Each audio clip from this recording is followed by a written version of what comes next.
came here in the 50s and the 60s, my grandpa would have told you, oh, buy a bottle of Barolo, but drink it in 25 years.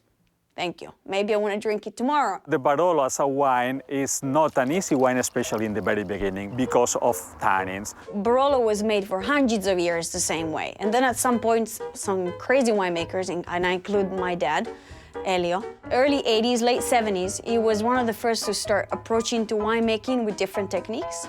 And that's when the modern winemaking started happening. Roughly, people have labeled these two views about traditionalists on one side and modernists on another side.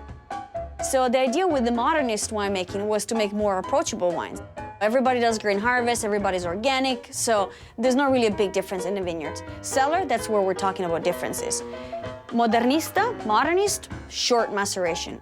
For Altare, we're talking about 5 days on the skins for Barolo. Tradizionalista, they'll talk about weeks. Ma la mia diciamo, tecnica di vinificazione classica da 25 a 26 e qualche volta anche 28 giorni a seconda dell'annata. They have started to introduce the small oak, the barrique for aging.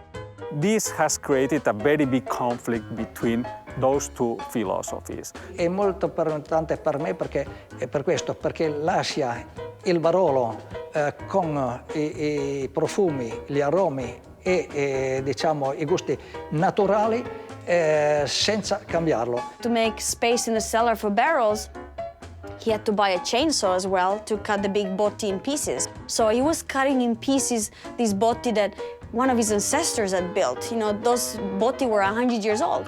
The oak itself adds tannin, so that's why usually this combination of shortened macerations and small oak, because with longer macerations you are taking more tannins from the grapes. A me poi interessa proprio mettere in evidenza quali sono le caratteristiche del terreno, perché sono terreni unici che non si trovano in altre zone viticole. 25 years ago, it was a huge fight. In this moment, it is not black or white like in that period. It's kind of hard today to put a strict line to distinguish the styles, because today the styles are, you know, melting and mixing. Now, if a wine is good, it's really good. No one cares how it was made.